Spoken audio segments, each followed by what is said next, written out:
जसले 75 वर्षसम्म देश चलायो, जसले बानेश्वरमा जेन्जीमाथि गोली चलायो, उसैले सिंहदरबार जलायो। सभामुख महोदय, अहिलेका नेताहरूको कोट पनि कालो, चस्मा पनि कालो हो। हाम्रो कोट पनि कालो छ, चस्मा पनि कालो छ, तर हाम्रो धन कालो छैन, मन कालो छैन। म नेपाली कङ्ग्रेसको मुक्ति सेना, माओवादीको जनमुक्ति सेना हुँदै जेन्जी आन्दोलनमा योगदान र बलिदान गरेका सबैप्रति सम्मान प्रकट गर्न चाहन्छु। 2052 सालको अन्त्यतिर आउँदै गर्दा नेपालमा एउटा क्रान्तिको बिगुल बज्यो। त्यति बेला हाम्रा आमाका 2 छोरामध्ये एउटा छोरो आर्मी बनेर लड्यो, अर्को छोरो माओवादी बनेर लड्यो। भोलिपल्ट रेडियो नेपालको समाचारले भन्यो दैलेखको फलानो ठाउँमा घर भएको आर्मी मर्यो रे भन्दै गर्दा आमाले चित्त बुझाउन नपाउँदै साँझ 7 बजेको फेरि रेडियो नेपालको समाचारले भन्यो माओवादी फलानो उपनाम गरेको माओवादी मर्यो भन्दै गर्दा मेरी आमाले जसो तसो मन बुझाएकी थिइन्।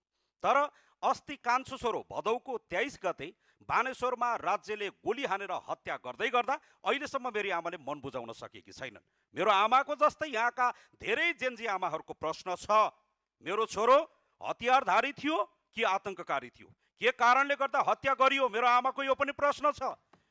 अहिले आरक्षभित्र बाँदर मार्नेलाई कारबाही हुन्छ भने बानेश्वरमा जेन्जी मार्नेलाई कहिले कारबाही हुन्छ भनेर मेरो आमाहरूले सोधिरहनु भएको छ। आफैले दुध चुसाएको मुखमा दागबत्ती दिएर आएकी जेन्जीकी आमा अहिले पनि यहाँ अगाडि बसिरहेकी छन् र उनले बार बार सोधिरहेकी छन्। त्यति बेला 24 गतेको त्यो आफन्तको पीडा सहन नसकेर, त्यो मृत्यु सहन नसकेर आन्दोलनमा होमिएकालाई त्यो आरोपमा जेल परेकाहरू हातखुट्टामा नेल लगाएर जेलमा बसिरहेका छन्। तर 23 गते गोली हान्ने हत्याराहरू बालमा तेल लगाएर, खुट्टामा तेल लगाएर अहिले पनि बजारमा टुकुन टुकुन घुमिरहेका छन्। तिनलाई कहिले कारबाही हुन्छ, म यहाँबाट सरकारको ध्यान आकर्षण गराउन चाहन्छु।